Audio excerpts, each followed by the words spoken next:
आज प्रस्तुत है असगर वजाहत जी की रचना विकसित देशों की पहचान, जिसमें एक गुरु और उनके शिष्य का संवाद है। आइए सुनते हैं। गुरु, विकसित देश की पहचान बताओ हरिराम।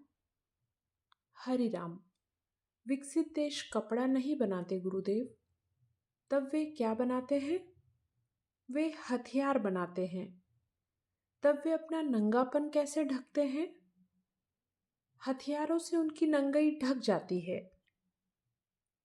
विकसित देश की पहचान बताओ हरिराम। विकसित देश में लोग खाना नहीं पकाते। तब वे क्या खाते हैं? वे फास्ट फूड खाते हैं।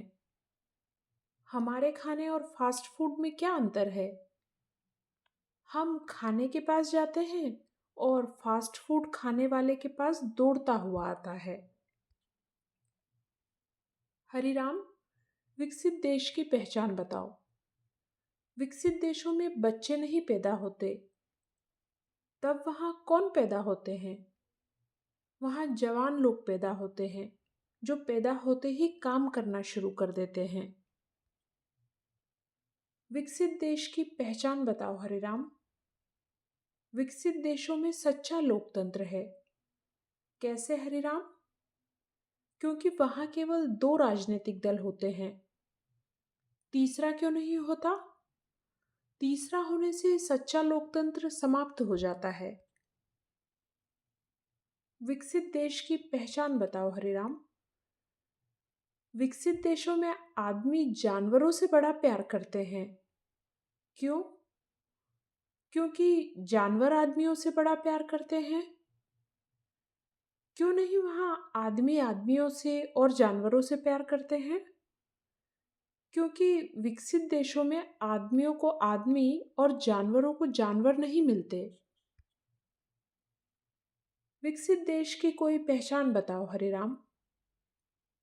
विकसित देश विकासशील देशों को दान देते हैं और फिर कर्ज देते हैं और फिर ब्याज के साथ कर्ज देते हैं और फिर ब्याज ही कर्ज देते हैं और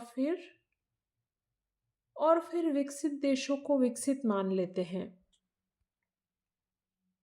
विकसित देशों की पहचान बताओ हरिराम।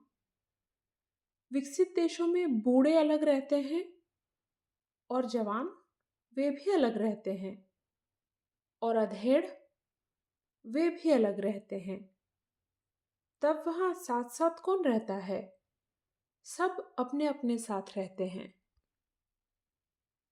विकसित देशों की पहचान बताओ हरिराम। विकसित देशों में मानसिक रोगी अधिक होते हैं। क्यों? शारीरिक रोगी क्यों नहीं होते? क्योंकि शरीर पर तो उन्होंने अधिकार कर लिया है, मन पर कोई अधिकार नहीं हो पाया है। विकसित देश की पहचान बताओ हरिराम। विकसित देशों में तलाकें बहुत होती है। क्यों? क्योंकि प्रेम बहुत होते हैं। प्रेम विवाह के बाद तलाक क्यों हो जाती है? दूसरा प्रेम करने के लिए। विकसित देश की पहचान बताओ हरिराम। विकसित देश मानव अधिकारों के प्रति बड़े सचेत रहते हैं। क्यों? क्योंकि उनके पास ही विश्व की सबसे बड़ी सैन्य शक्ति है। हरिराम, सैन्य शक्ति और मानव अधिकारों का क्या संबंध? गुरुदेव, विकसित देश सैन्य बल के द्वारा ही मानव अधिकारों की रक्षा करते हैं। इस रचना में इतना ही। धन्यवाद।